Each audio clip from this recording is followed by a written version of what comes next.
My dear Mrs. Budd, in 1894, a friend of mine shipped as a deckhand on the steamer Tacoma, Captain John Davis.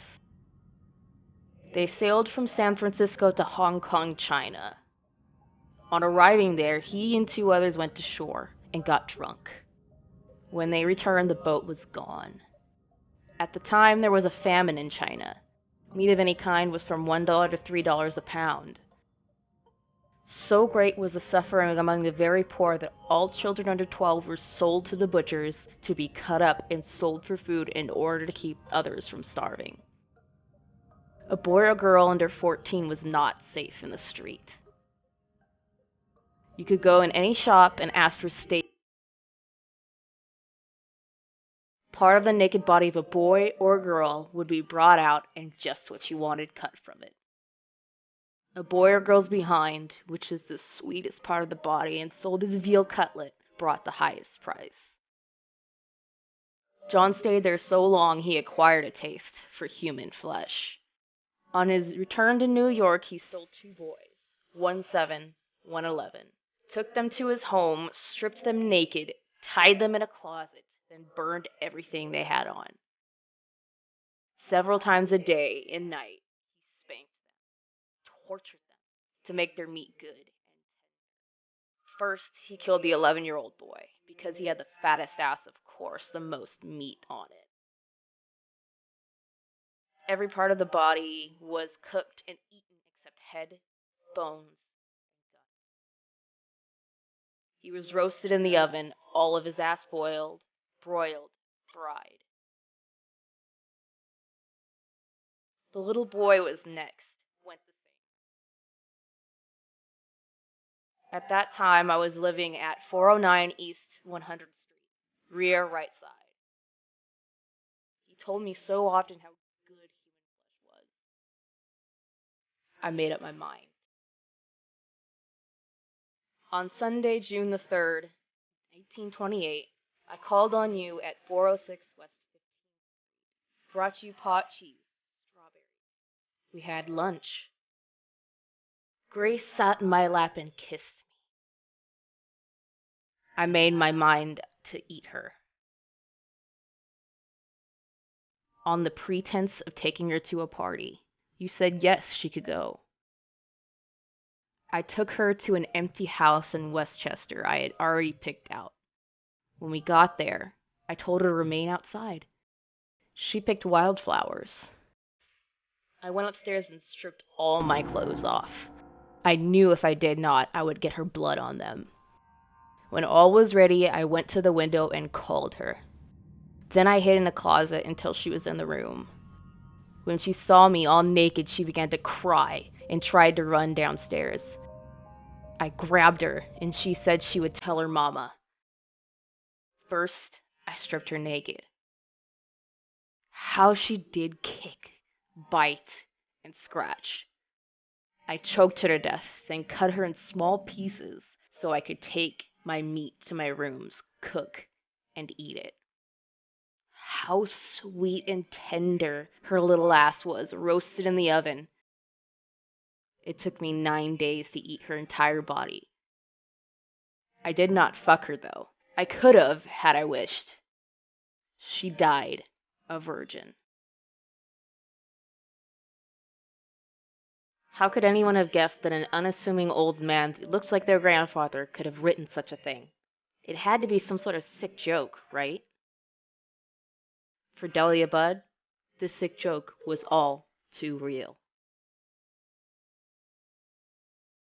Hamilton Howard Albert Fish, one of the most prolific serial killers in history, was born in Washington, D.C. on the 19th of May, 1870, to 75-year-old Randall Fish and 32-year-old Ellen Fish. He was the youngest of four children, Walter, Annie, and Edwin. Not much is known about his elder siblings. His family had a history of mental illness, with an uncle suffering from mania and his mother reportedly having oral and/or visual hallucinations. One brother was later confined to a mental hospital, and Annie was diagnosed with a mental affliction in her later life. Three other relatives were diagnosed with mental illnesses as well, predisposing the young Albert to continue a hereditary trend. In 1875, at the age of 5, Albert was abandoned by his mother at an orphanage after his father died from a heart attack. During this time, it is argued his depraved behavior began.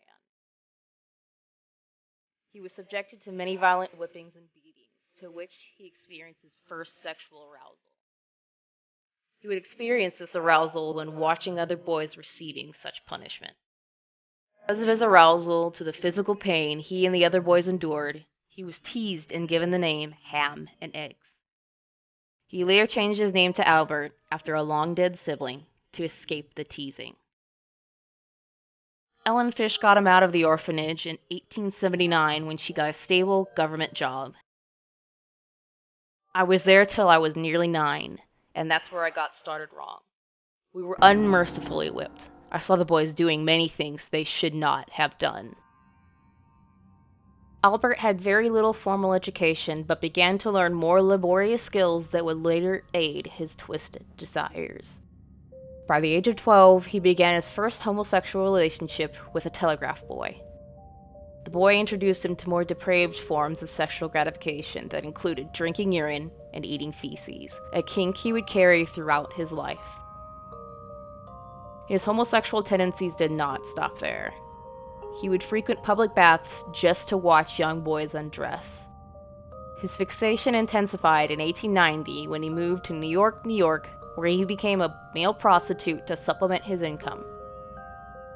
He states that this is when his affinity for young boys became pedophilic in nature.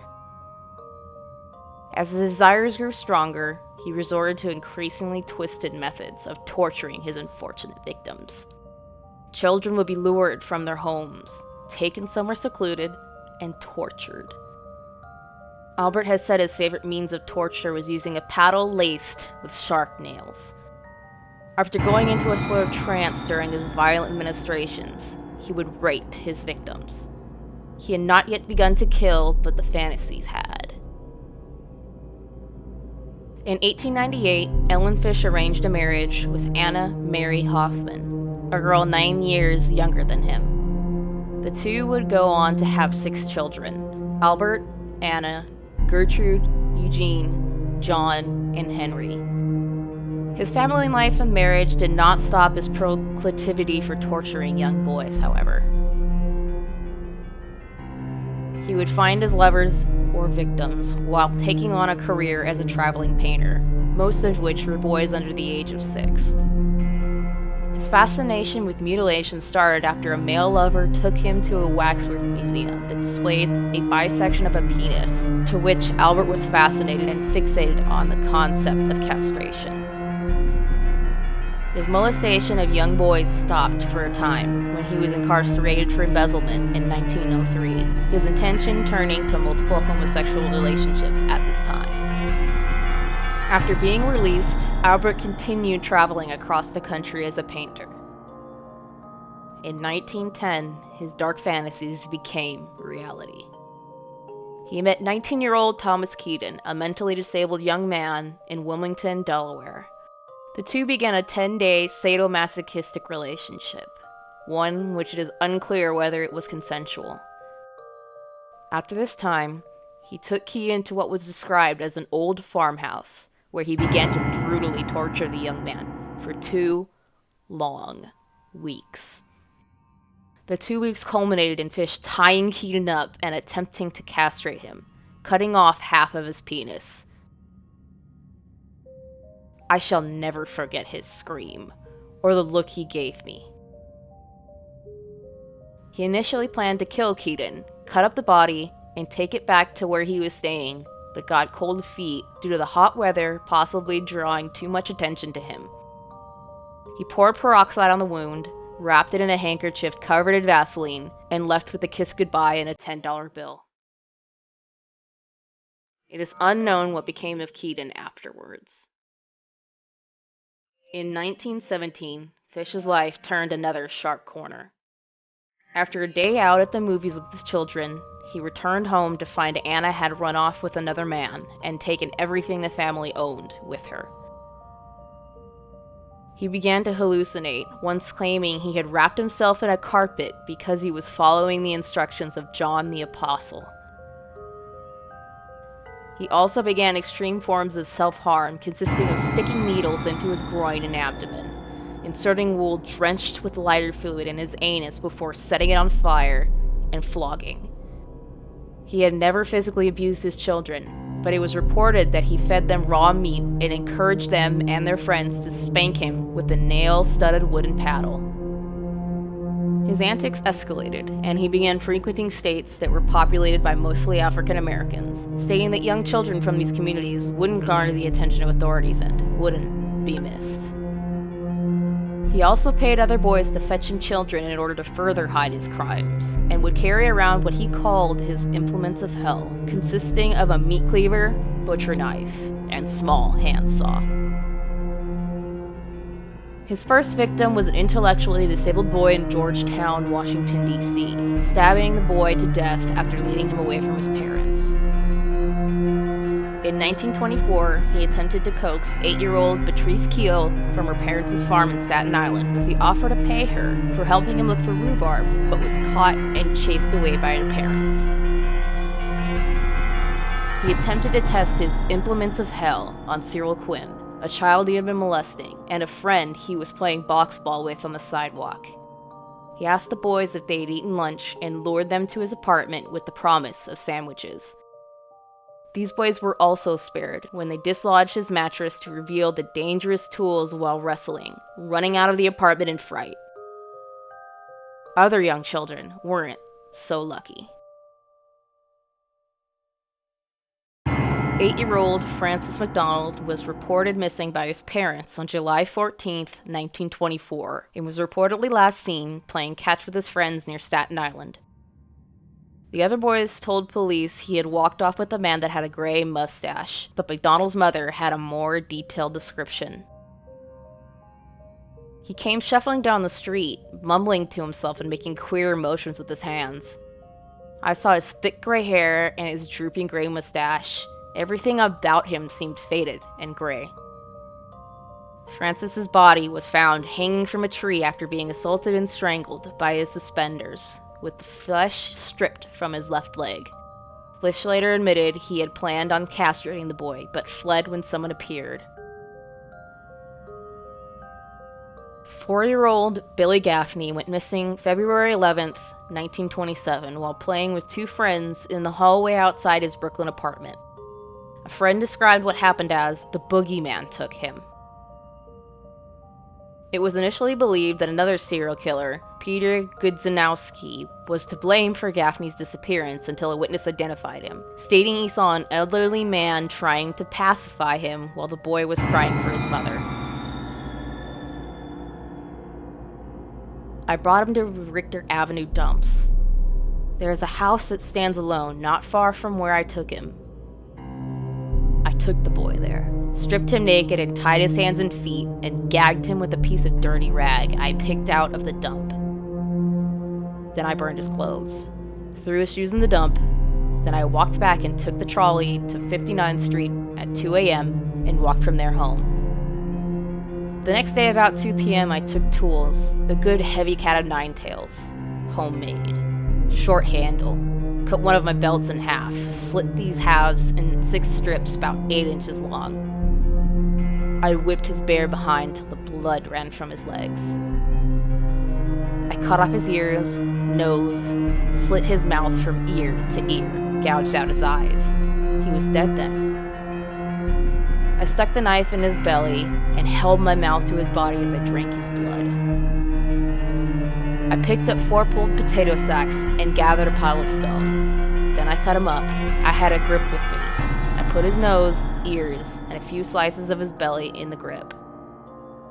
Then I cut him through the middle of the body, just below the belly button. Then through his legs, about 2 inches below his behind.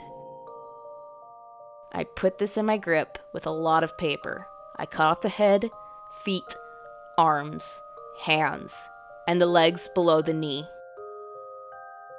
This I put in sacks weighted with stones, tied the ends, and threw them into the pools of slimy water you will see all along the road going to North Beach.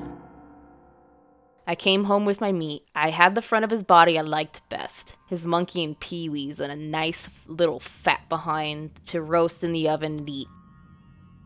I made a stew out of his ears, nose, pieces of his face, and belly. I put onions, carrots, turnips, celery, salt, and pepper. It was good. Then I split the cheeks of his behind open, cut off his monkey and peewee, and washed them first. I put strips of bacon on each cheek of his behind and put them in the oven. Then I picked 4 onions, and when the meat had roasted about a quarter of an hour, I poured about a pint of water over it for gravy and put in the onions. At frequent intervals, I basted his behind with a wooden spoon, so the meat would be nice and juicy. In about 2 hours, it was nice and brown, cooked through. I never ate any roast turkey that tasted half as good as his sweet, fat little behind did. I ate every bit of the meat in about 4 days.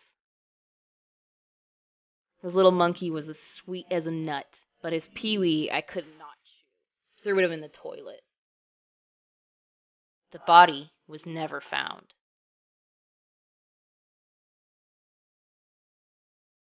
It is believed that 5 other victims can be attributed to Fish. 5-year-old Emma Richardson was found killed in October 1926.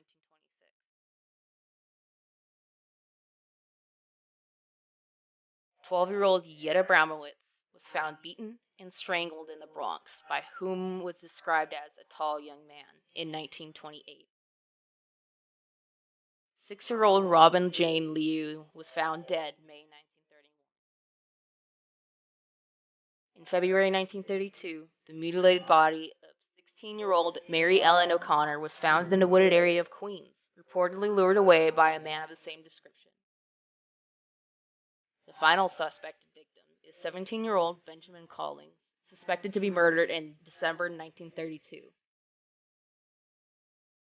Fish denied involvement in any of these 5 unsolved murders.